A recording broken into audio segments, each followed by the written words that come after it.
She was an advocate for those in Fort Wayne's inner city.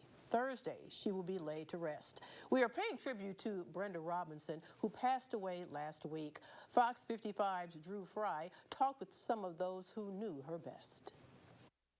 Amani Baptist Temple's Reverend Bill McGill considers himself lucky. He was able to worship with Brenda Robinson throughout the last years of her life. We knew that we literally had a giant walking among us.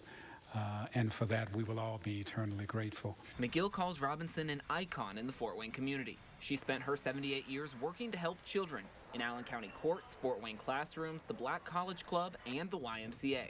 But McGill knows that her death doesn't mean the end of her work. But I think more than anything, she would want us to understand that her passing is a transition to a new generation of leaders, that individuals have to get off the sidelines, they have to get up out their seats and start running toward our children, encouraging them to turn to each other instead of on each other. That new leadership void is not lost on YMCA Director Amos Norman. He notes that Robinson was the YMCA of Greater Fort Wayne's first African-American leader. She was a trailblazer for that, and she did well. You know, she held that mantle up, and now people like myself get to kind of carry that, but it couldn't have happened without her coming in and doing the work that she's done. Norman says you can't tell the history of the Renaissance Point YMCA without mentioning the name, Brenda Robinson. It was all about just providing an opportunity for individuals that might not have had it any other way.